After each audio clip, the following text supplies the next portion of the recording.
নমস্কার, নতুন ইউটিউব চ্যানেলে তোমাদের সবাইকে স্বাগত। তো দেখো, আমি এখন পটলের পুর করব রুই মাছ দিয়ে।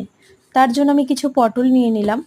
তো পটলগুলোকে বেশ ভালো করে ছাড়িয়ে নিতে হবে, তারপরে এর ভেতর থেকে বীজগুলোকে বার করে নিতে হবে। বীজগুলো কোনো মতেই কিন্তু ফেলা যাবে না, ওগুলোকে কাজে লাগবে।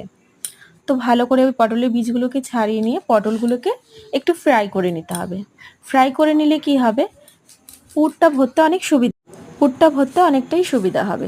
জাস্ট অল্প ফ্রাই করতে হবে, বেশি ফ্রাই কিন্তু করা যাবে না।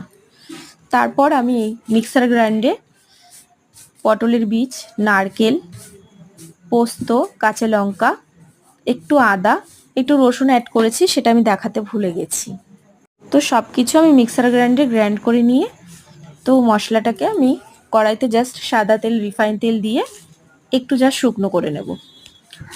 তো একটু শুকনো পজিশনে হালকা চলে আসলে তারপর আমি কাটা ছাড়িয়ে রাখা রুই মাছের পেটি এর মধ্যে অ্যাড করব।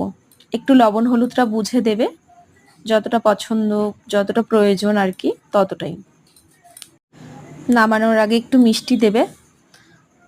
সবার লাস্টে যখন এটা হয়ে আসবে তারপর কিন্তু বাছাই করা কাটাগুলো, বেছে যেগুলো রেখেছিলাম মাছগুলো, ঠিক সেগুলো অ্যাড করে দেবে এর মধ্যে। তারপর আর কিছুই না, এই যে ফাঁকা পটলগুলোকে নাদুস নুদুস করে এর ভেতরে পুরটা ভরে দিতে হবে। তো নাদুস নুদুস করে তো পুরটা ভালো ভরা হয়ে গেল। তো দেখো, এবার গ্রেভিটা তৈরি করব।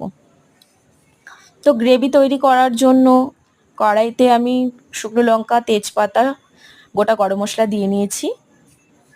মশলার জন্য রসুন, পেঁয়াজ, সাদা সর্ষে, জায়ত্রী, জায়ফল, গোটা গরম মশলা, আদা, কাঁচা লঙ্কা সব দিয়ে পেস্ট করে নিয়েছি। তারপর গ্রেভিটা একটু হলেই তারপরে পটলগুলো দেবে। দেখো কেমন লাগবে।